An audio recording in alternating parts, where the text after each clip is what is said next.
Pemilu 2024 sebentar lagi. Eskalasi politik nasional jelang Pilpres semakin menghangat. Yeni Wahid, putri Presiden keempat RI Abdurrahman Wahid atau Gus Dur, akhirnya mendeklarasikan dukungannya terhadap pasangan calon presiden dan wakil presiden Ganjar Pranowo dan Mahfud MD.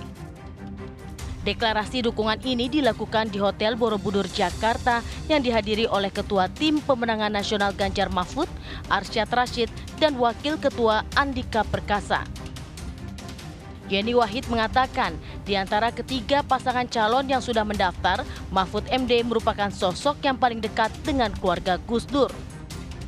Selain seorang NU, Mahfud juga dinilai sebagai tokoh yang dimajukan Gus Dur untuk menegakkan hukum di Indonesia. Konsistensi Mahfud MD dalam hal ini telah teruji. Mahfud juga merupakan sosok yang memperjuangkan pluralisme sebagaimana garis perjuangan Gus Dur selama ini. Ia teguh menyuarakan itu dari masa ke masa. Karena kedekatan rasa tersebut, kedekatan hati kami tersebut, maka kami, barisan para kader Gus Dur, menyatakan untuk mendukung pasangan Ganjar Pranowo dan Mahfud MD.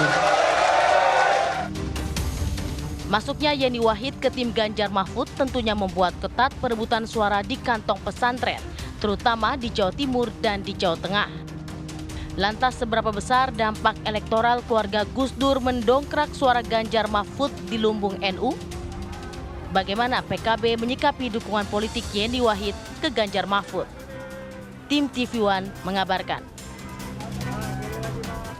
Dukungan Yeni Wahid terhadap Ganjar dan juga Mahfud MD tidak bisa dipandang sebelah mata atau enteng pemirsa. Pastinya bisa jadi ini merupakan ancaman untuk dua pesaing lainnya atau dua pasang pesaing lainnya. Itu akan saya bahas di Apa Kabar Indonesia Malam di Studio TV One. Saat ini sudah hadir pengamat politik kita Mas Adi Praetno. Selamat malam, Assalamualaikum Mas Adi Pray. Waalaikumsalam warahmatullahi wabarakatuh. Selamat malam Caca, Selamat malam semuanya. Sebelumnya Mas Adi Pray, saya sudah tersambung juga dengan Bang Basarah, bahkan juga Mas Saiful Huda. Saya pertama kali ingin ke Bang Basarah terlebih dahulu. Bang, boleh dong cerita ini bagaimana kemudian prosesnya hingga akhirnya Yeni Wahid melabuhkan dukungan terhadap Ganjar dan juga Mahfud MD. Karena yang mau dukungan ini juga banyak Bang Basarah. Ya Caca, pertama kami ingin mengucapkan terima kasih lebih dahulu kepada Mbak Yeni dan keluarga Presiden Abdurrahman Wahid serta para pendukung Gus Dur atas dukungannya yang telah diberikan kepada calon presiden dan calon wakil presiden Mas Ganjar dan Pak Mahfud. Dukungan Mbak Yeni ini tentu saja sebuah energi yang sangat positif bagi paslon yang kami usung dan juga bagi tim relawan dan tim pemenangan nasional. Di luar itu, dukungan Mbak Yeni dan dari kalangan Nahdlatul Ulama membuktikan bahwa cintanya PDI Perjuangan, cintanya Bu Mega kepada Nahdlatul Ulama konfirmasi tidak bertepuk sebelah tangan. Mengapa saya katakan cintanya Bu Mega dan cintanya PDI Perjuangan? Sejak awal kepemimpinan Bu Mega di pentas nasional, Ibu Mega telah membuktikan selalu ingin bersama-sama dengan Nahdlatul Ulama. Mulai bersama Presiden Abdurrahman Wahid, Ibu Mega menjadi wakil presiden, menjadi presidennya, Pak Hamzahas, Nahdlatul Ulama, ketika maju di 2004, capresnya Ibu Mega, wakilnya Kiai Hasyim Muzadi.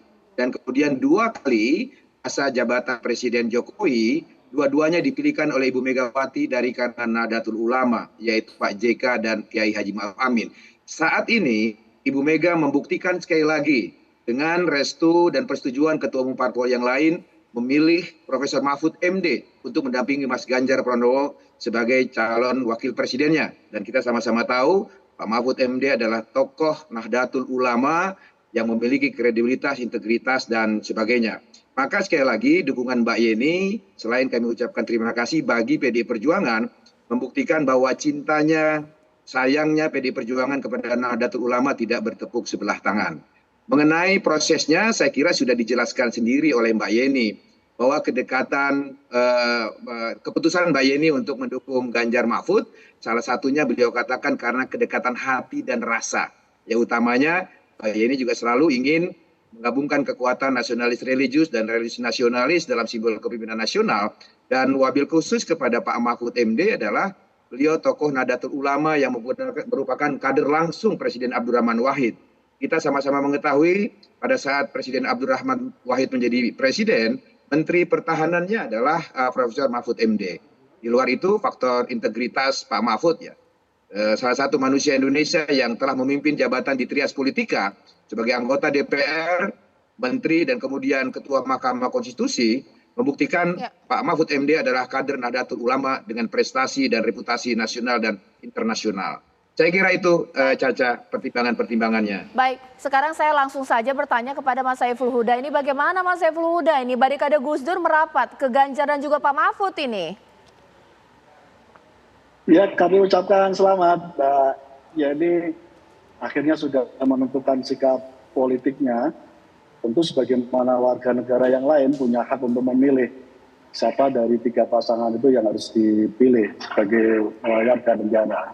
Sekali lagi kami ucapkan selamat, Mbak Yani sudah menjatuhkan pilihan bergabung dengan Mas Basara dengan beberapa catatan paling nggak Caca. Yang pertama, kami memang sudah lama ya berbeda sikap dengan Mbak Yani hampir 15 tahun. Jadi kalau Mbak Yani hari ini sering beberapa kali mengaitkan setiap kali musim pemilu 5 tahunan mengaitkan selalu saja terkait dengan Gus Imin, sebenarnya sudah nggak relevan lagi karena kami sudah lama hampir 15 tahun berbeda sikap dengan Mbak Yani. Itu yang pertama. Yang kedua, tentu juga tidak bisa diukur sampai seberapa jauh pengaruh Mbak Yani terkait dengan konsolidasi di warga Nahdien, karena sampai hari ini kita tidak pegang data, baik data hasil survei, data dari elemen Nahdien terkait dengan sikap Mbak Yani ini bisa mendongkrak pengaruhnya sampai seberapa jauh. Jadi karena nggak punya data, jadi relatif semua spekulatif yang sekarang ada. Terlebih-lebih dikaitkan dengan PKB, sebenarnya Mbak Yani kan sudah lama keluar dari PKB. Mbak Yani sudah pernah menjadi ketua umum salah satu partai politik yang kebetulan gagal ikut pemilu. Jadi pada konteks itu sekali lagi perbedaan sikap ini sudah lama ada dan bukan sesuatu yang baru, tidak hanya dalam Pilpres 2024 ini. Yang ketiga, Mbak Caca, saya termasuk saksi sejarah, saya ada bagian dari Gus Durian ketika terjadi konflik antara PKB dan di dalamnya ada Gus Imin dan Gus Dur. Saya bagian dari kelompok Gus Dur waktu itu. Tapi kategori Gus Durian dan tidak, itu tidak relevan sebenarnya. Saya hari ini Gus Durian, dan cara saya mencintai Gus Dur, saya rawat satu-satunya legasi yang ditinggalkan Gus Dur adalah PKB. Dan kami akhirnya bekerja keras sampai hari ini untuk menjadikan PKB menjadi pemenang dalam setiap kali pemilu. Dan alhamdulillah setiap tahun progres PKB semakin naik, walaupun berbeda sikap dari pilihan Mbak Yani. Nah, dalam suasana begitu, kira-kira sangat wajar. Sebagaimana terjadi perbedaan sikap, jangankan Mbak Yani dengan Gus Imin, di dalam keluarga Mbak Yani pun beda pilihan juga. Suaminya Mbak Yani kan masih aktif kemarin di Gerindra, kemudian sekarang di PSI, misalnya Mas Faris gitu. Jadi soal perbedaan sikap di dalam tubuh NU, di dalam tubuh Nahdien, sesuatu yang sangat biasa. Yang terpenting dari semua proses itu adalah tetap terjaga silaturahim. Baik, sekarang saya ke Mas Adi Pray. Dengan 2 tokoh yang digandeng cukup kuat di NU ini sendiri, lantas peluang ini seperti apa untuk Ganjar dan untuk Anies Baswedan? Saya kira banyak hal, Caca. Pertama, memang kalau kita membaca angka-angka statistik, Ganjar Pranowo sekalipun tidak berpasangan dengan siapapun, bicara tentang elektabilitasnya di Jawa Timur itu unggul. Prabowo Subianto, yang kedua, kemudian yang ketiga adalah Anies Baswedan. Itu data-data yang didasarkan elektabilitas jika tidak berpasangan. Begitupun kita dipasang-pasangkan misalnya Ganjar dengan Mahfud, Prabowo kemudian dengan Gibran, termasuk misalnya Anies dan Muhaimin, itu memang sampai saat ini ya bahwa yang kuat itu Ganjar, kemudian Prabowo, kemudian pasangan Amin. Ini adalah angka-angka statistik. Kalau kemudian disimplifikasi ataupun diserahanakan Jawa Timur itu adalah NU, tentu yang kuat Ganjar. Kan begitu jalan ceritanya. Hasil Pileg 2019 yang lalu, kalau kita melihat hasil tabulasi di KPU di Provinsi Jawa Timur, paling banyak suara itu kepada PDIP, dapat 4.300.000 sekian, baru kemudian PKB itu dapat 4.100.000 sekian. Artinya secara tingkat keseluruhan suara itu lebih banyak kepada PDIP dan ke PKB. Meski hasil konversi suaranya di DPRD Provinsi, PKB lah yang paling banyak ketimbang PDIP. Itu satu fakta politik betapa misalnya kalau ada Mahfud MD yang kemudian didukung oleh barisan Gus Dur, ini dengan asumsi dan pastinya ada keyakinan akan semakin menebalkan kekuatan politik Ganjar di Jawa Timur. Terutama Mahfud kan penetrasinya di kalangan NU pasti diterima. Yang kedua Mahfud ini pasti agak kuat di Madura karena memang Mahfud lahir di Madura. Yang ketiga yang paling penting daerah Tapal Kuda, ini yang disebut sebagai Madura swasta, orang Jawa tapi kesehariannya bicara tentang Madura. Inilah yang kemudian meyakinkan dan dugaan-dugaan bahwa dengan adanya dukungan dari Brigade Gus Dur maka sangat mungkin terutama Ganjar Pranowo dan Mahfud akan semakin kuat posisinya di Jawa Timur. Ini yang saya kira memang menurut saya dibaca secara sederhana itu tidak bisa dibantah. Tapi yang kedua menurut saya yang menarik adalah kalau Yeni Wahid pada akhirnya mendukung Mahfud, bagi saya nggak ada soal. Ataupun tidak ada kejutan yang sebenarnya cukup surprise. Karena apapun judulnya, Mahfud ini adalah salah satu orangnya Gus Dur yang sampai saat ini memang stamina politiknya cukup luar biasa aja. Mungkin orang-orangnya Gus Dur saat ini sedang berdiaspora dan tidak kelihatan aura kebintangannya. Berbeda dengan Mahfud MD. Bahkan dulu ketika Mahfud mendukung Prabowo Subianto di 2014 dan kalah, publik melihat seakan-akan Mahfud MD ini wassalam karir politiknya. Tapi 2019 muncul lagi. Dikaitkan dengan kemungkinannya bersandingan dengan Jokowi meski last minus. Kemudian diganti dengan Kiai Ma'ruf Amin. 2024 momentum itu ada buat Mahfud yang menunjukkan bahwa stamina, aura, dan kebintangan Mahfud itu sangat luar biasa. Sehingga Yeni yang kemudian adalah putri dari Gus Dur, ya bagi saya cukup rasional kalau pada akhirnya melabuhkan dukungan politiknya kepada Pak Mahfud MD, meski beberapa waktu yang lalu kita juga tahu Mbak Yeni ini kan dispekulasikan mendukung Prabowo Subianto. Indikasinya dua hal, sangat cair dan sangat hangat bahwa Mbak Yeni sangat terbuka untuk menjadi bagian dari Prabowo Subianto, apalagi dalam kopdar yang pertama yang dilakukan oleh PSI. Karena kebetulan saya juga hadir Caca di situ. Yeni Wahid memang terkesan memang menunjukkan kedekatannya dengan Prabowo Subianto, apalagi pada setting bersamaan PSI sejak awal memang menunjukkan gelagatnya untuk menjadi bagian dari Prabowo Subianto. Ketika hari ini deklarasi dari Yeni, kemudian Brigade Gus Dur memberikan dukungan politiknya kepada Mahfud, ini bagi saya menghentikan spekulasi kemana arah dukungan politiknya Mbak Yeni Wahid dan tentu saja barisan Gus Durian yang ada di bawah. Nanti saat lagi Bang Basarah bahkan juga Mas Saiful Huda akan menanggapi apakah memang masih efektif menggandeng tokoh atau cawapres adalah tokoh NU, apa jangan-jangan yang paling efektif adalah menggandeng Gibran karena suara NU masih loyal di Pak Jokowi. Sesaat lagi.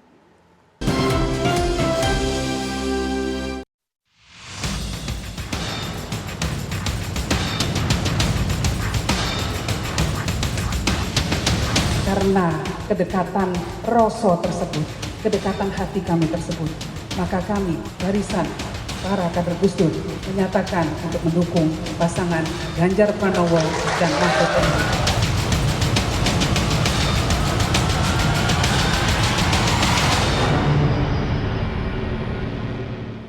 Ya, mungkin saya ke Bang Basarah terlebih dahulu. Bang Basarah, memang kita tahu bahwa dukungan dari Mbak Yeni terhadap Ganjar Mahfud ini juga luar biasa, apalagi punya Mahfud MD. Tapi Pak Prabowo punya Gibran nih, suara NU juga sangat loyal di Pak Jokowi. Bagaimana? Ya, Caca, dukungan Nahdlatul Ulama atau kami memilih kader Nahdlatul Ulama seperti Profesor Mahfud MD itu bukan didasarkan atas pertimbangan-pertimbangan pragmatis. Apakah pertimbangan pragmatis calon wakil presiden itu memiliki elektoral yang tinggi saat ini, atau memiliki kapital modal yang besar, atau anak seorang presiden yang sedang berkuasa yang diharapkan pengaruhnya akan ikut memenangkan pasangan calon presiden itu. Tidak sama sekali. Yang paling utama bagi PD Perjuangan dengan memegang pakem ingin selalu menggandengkan antara simbol golongan nasionalis dan golongan Islam dalam Nahdlatul Ulama adalah pertimbangan ideologis. Itu yang pertama. Yang kedua, kita juga harus mengetahui bahwa Nahdlatul Ulama ini adalah organisasi kemasyarakatan Islam yang besar di Indonesia dan bahkan terbesar di dunia dari segi jamaahnya, yang berdiri sejak 97 tahun yang lalu. Dan NU telah menjadi organisasi kader sekaligus organisasi massa. Ya, banyak melahirkan pemimpin tapi juga memiliki jamaah yang begitu besar.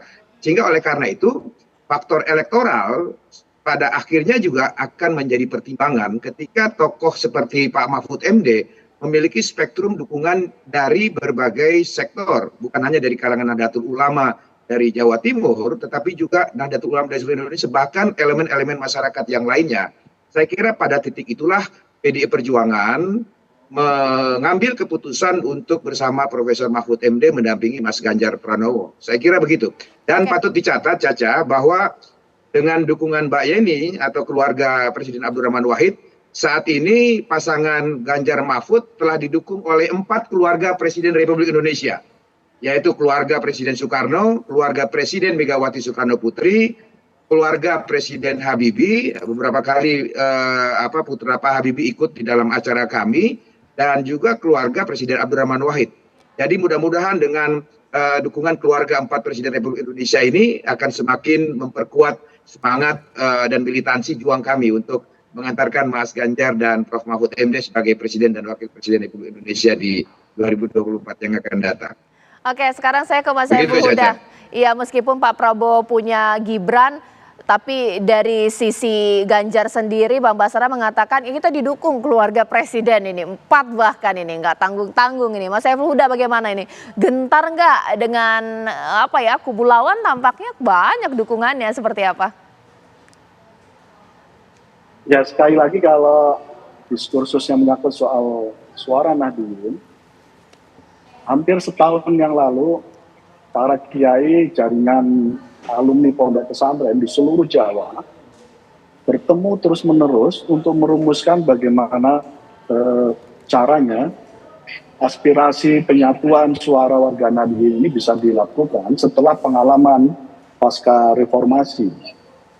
Jadi dari para kiai, para santri, dan para gus-gus itu menyimpulkan bahwa suara Nahdlatul perlu dikonsolidasikan menjadi satu suara yang bulat supaya cukup tegak lurus untuk mendorong kader Nahdlatul untuk maju dan merebut menjadi bagian dari kepemimpinan nasional. Nah, pada konteks itu saya meyakini, Mbak, kepemimpinan masa depan Indonesia itu paling tidak direpresentasikan di dalam kepemimpinan Mas Anies dan Gus Imin. Dua-duanya sudah membuat komitmen bersama bahwa Mas Anies dan Gus Imin adalah kepemimpinan Dwi Tunggal. Jadi kira-kira ini bagian dari keinginan para kiai, para gus-gus bahwa kepemimpinan nasional siapapun yang mengambil kader NU harus dalam posisi kepemimpinan yang sifatnya Dwi Tunggal. Tidak cukup mengambil kader NU dan lalu dijadikan seperti daun salam setelah rasanya dan menikmati rasanya tidak dapat kemudian dibuang, disekah begitu saja. Nah, alhamdulillah komitmen ini terus kami bangun bersama persaudaraan politik warga Nahdlatul. Saya kira tidak bisa lagi diiming-iming, cukup diiming-iming dengan politik musikan 5 tahunan. Dan itu jawaban dan keinginan para kiai, para gus-gus sudah kami jawab bahwa kepemimpinan Gus Imin dan Mas Anies adalah kepemimpinan Dwi Tunggal. Hal yang lain yang membedakan, misalnya membedakan antara Pak Mahfud, bukan dalam konteks menjelekkan saya kira, semuanya serba plus minus. Tapi yang paling tidak yang membedakan antara Mas Anies dan Gus Imin adalah ini sudah declare sebagai kepemimpinan Dwi Tunggal. Yang kedua, posisi Gus Imin sebagai ketua umum partai. Nah, pada konteks ini menjadi sangat penting kader Nahdlatul sekaligus sebagai ketua umum partai supaya dalam proses politik bisa menjadi kepemimpinan tunggal yang saling menentukan tadi itu, tidak sekedar diajak dan lalu tidak diperankan sama sekali. Trauma sejarah ini sudah melekat betul kepada para kiai, para gus-gus, para santri, dan pasangan Amin ini mendorong evaluasi itu kita jawab bahwa Mas Anies dan Gus Imin kepemimpinan tunggal, semua urusan diputuskan bersama-sama secara berdua. Baik. Mas Elfhuda, terima kasih atas waktunya. Hari ini ada kegiatan lainnya di malam hari ini. Tapi saya masih bersama dengan Bang Basara, bahkan juga Mas Adi Pray. Boleh dong dikomentari bahwa bahwa Prabowo tidak punya cawapres yang NU sekali, tapi punya Gibran, suara NU masih kuat di Pak Jokowi. Bagaimana? Ya, saya kira banyak hal yang bisa dijelaskan, Ca. Pertama, memang kalau kita melihat tingkat kepuasan publik di Jawa Timur terhadap Jokowi itu mencapai 70%, ya itu tidak bisa dibantah. Bahkan kalau kita melihat misalnya di situ Bu Hovifah, tingkat kepuasan publiknya sampai 80%. Kalau kita menghitung rata-rata ini bisa menjadi game changer sebenarnya untuk mengkonversi suara di Jawa Timur menjadi suaranya ke Gibran misalnya. Tapi satu hal, ja, di tengah isu yang relatif agak sentimen negatifnya misalnya ke Jokowi dan Gibran belakangan ini, terutama pasca keputusan MK dan isu keputusan Mahkamah Konstitusi dan isu politik dinasti, pertanyaannya adalah apakah tingkat kepuasan publik yang cukup luar biasa yang saat ini dimiliki oleh Jokowi itu mampu dikonversi menjadi suatu hal yang positif, ya, sebagai bentuk dukungan politik Jokowi yang tegak lurus kepada Gibran.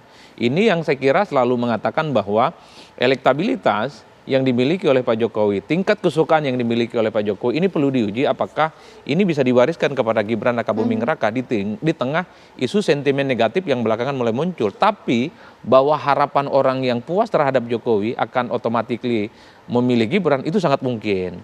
Oleh karena itu, ini kan tinggal bertaruh bagaimana konversi isu dan narasi-narasi besar termasuk kerja-kerja politik yang dibangun oleh dua kontestan yang lainnya. Karena sentimen ke-NU-annya justru tentu akan lebih dapat yang dimiliki oleh Mahfud MD. Apapun Mahfud itu sejak lahir adalah NU. Begitupun dengan Muhaimin adalah darah biru di NU. Ini yang saya kira adu kuat di basis Jawa Timur. Ini menjadi satu hal yang cukup penting ketika ada variabel-variabel yang kemudian semakin dimainkan satu sama yang lainnya. Oleh karena itu, pemilih-pemilih NU pastinya agak galau dan agak sedikit gamang sebenarnya. Kalaupun toh hari ini sudah mulai kelihatan kepada kecondongan politiknya. Kalau kita melihat hasil-hasil survei, misalnya yang kuat pilihan NU saat ini ya ke Ganjar. Kemudian disusul secara tipis misalnya oleh Pak Prabowo Subianto. Dan kemudian ada Anies Baswedan. Ini fakta-fakta politiknya. Apakah dalam waktu yang tersisa 3 bulan ini akan mengubah peta politik secara signifikan, apalagi misalnya orang sedang menunggu kira-kira pilihan politik Hovifah kemana, karena faktor Hovifah juga akan turut menentukan kira-kira siapa yang akan dipilih oleh warga Nahdlin. Hasil survei yang sama menunjukkan ada 3 sosok yang seringkali dibicarakan dan dianggap sebagai representasi politik dari kalangan Nahdlin. Pertama itu Hovifah paling tinggi, yang kedua adalah Mahfud, yang ketiga adalah Muhaimin Iskandar.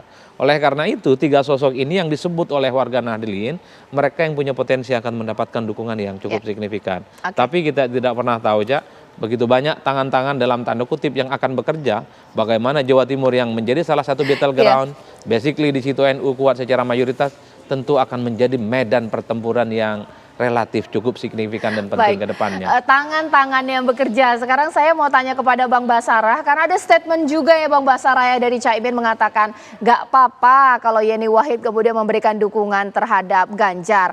Kita bersaing sehat. Ada sempat kekhawatiran dari masyarakat ini sepertinya 2024 akan menjadi kontestasi yang sengit. Bagaimana nih supaya menjaga persaingan tetap sehat dan transparan, ini seperti apa? Tanpa ada kecurangan. Bang Basara. Ya, pertama saya ulangi kembali bahwa NU ini adalah kawah candera di muka kader-kader pemimpin bangsa. Kader-kader NU ini sudah menyebar dan berada di berbagai medan spektrum pengabdian.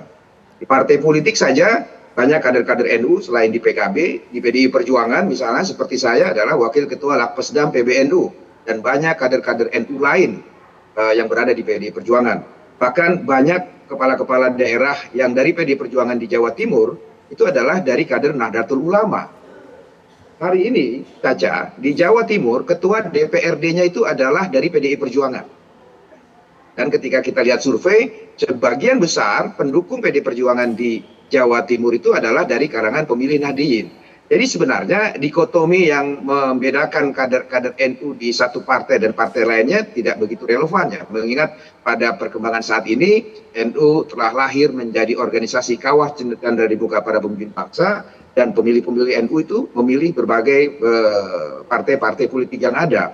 Nah, sehingga oleh karena itu bagaimana kita merawat dukungan yang besar ini untuk kemaslahatan bangsa. Maka di antara kita tentu prinsip-prinsip persatuan, ya, keutuhan bangsa dan sebagainya yang juga diajarkan oleh Presiden Soekarno dan Presiden Abdurrahman Wahid ini harus kita jaga. Begitu. Oke, sekarang saya ke Mas Adi Pray lagi. Saya minta tanggapan sebagai Mas Adi Pray. Kalau misalnya ada kekhawatiran ini karena berebut di area yang sama dengan tokoh yang sama-sama kuat, takutlah kemudian ini ada beberapa pihak yang kemudian memanfaatkan. Mungkin terjadi atau kekhawatiran berlebihan. Ini tokoh-tokoh yang kita dukung loh ini sebagai luar biasa loh. Pasti kan menjaga supaya tidak ada kecurangan atau jangan-jangan masyarakatnya seperti apa? Ya, secara prinsip sebenarnya NU itu penting karena merupakan ormas Islam terbesar di Indonesia ya. Jadi wajar kalau kemudian menjadi magnet politik yang selalu diperebutkan oleh masing-masing kandidat capres. Tapi bagi saya sekalipun NU itu penting, tapi bukan segala-galanya penentu kemenangan. Ya. Saya kira ada ormas-ormas Islam lain yang saya kira juga layak untuk diekspos sebagai bagian bentuk dukungan politiknya. Muhammadiyah itu kuat kok di Indonesia secara keseluruhan, termasuk di Jawa Timur. Termasuk misalnya ada ormas Islam seperti Al-Wasliyah, Nahdlatul Wathon, Matlaul Anwar, dan seterusnya dan seterusnya. Ini kelompok-kelompok di luar NU, barisan-barisan Islam, kalau diasosiasikan juga menjadi solid. Jangan sampai berebut di kandang NU, tapi dibagi rata lah ketiga kandidat, tapi di luar basis-basis NU, yang juga mayoritas adalah pemilih Islam, itu dilupakan. Oleh karena itu, bicara tentang Pilpres tentu tidak bisa disimplifikasi persoalan Jawa Timur dan NU. Ada wilayah dan ormas-ormas lain yang saya kira memang harus dijadikan sebagai target untuk memenangkan pertarungan. Saya ingat persis ketika 2019, kelompok minoritas ya, baik secara etnis dan keagamaan, dulu itu solid ke Jokowi. Di tengah isu Islamisme dan politik identitas yang cukup kuat, memang di kalangan Islam Jokowi relatif tidak populer dan kalah dari Prabowo Subianto. Tapi bicara di luar non-Islam, kelompok minoritas secara agama dan etnis, itu semuanya terkonsolidasi kepada Pak Jokowi. Jangan sampai NU itu jadi rebutan, tapi di kelompok yang lain justru tidak mendapatkan dukungan politik yang berlimpah.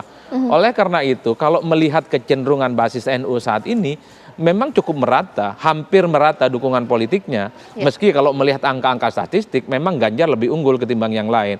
Tapi kan unggulnya tidak terlampau signifikan. Memang agak berjarak dengan Anies Baswedan secara umum. Itu artinya apa? Persaingan di Jawa Timur dan di kalangan NU tetaplah menjadi sesuatu yang tidak bisa dihindarkan begitu saja. Tapi ingat, jangan pernah melupakan ormas-ormas yang lain yang saya kira penetrasi politiknya, kekuatan politiknya, basis masanya, kalau diakumulasi bisa sampai 4-7%. Nah, 7% itu menurut saya dalam logika one man one vote tetaplah penting.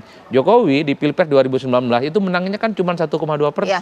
Ini yang saya kira jangan pernah menyepelekan dan tidak menganggap penting basis-basis politik yang lainnya. Oke, ini diberikan masukan langsung dari Mas Adi Pray ini Bang Basarah bahwa jangan terkonsentrasi untuk meraih dukungan suara NU karena yang lainnya juga memperebutkan hal yang sama.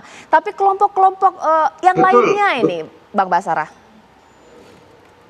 Betul sekali Caca. Saya ingin amini pernyataan Mas Adi Prayitno bahwa ormas-ormas keagamaan bukan hanya ormas NU yang diajak kerjasama melalui tokoh-tokohnya secara pribadi, tetapi juga ormas-ormas keagamaan lain, baik dari agama Islam ataupun agama-agama lain seperti Kristen, Katolik, Hindu, Buddha, dan lain sebagainya.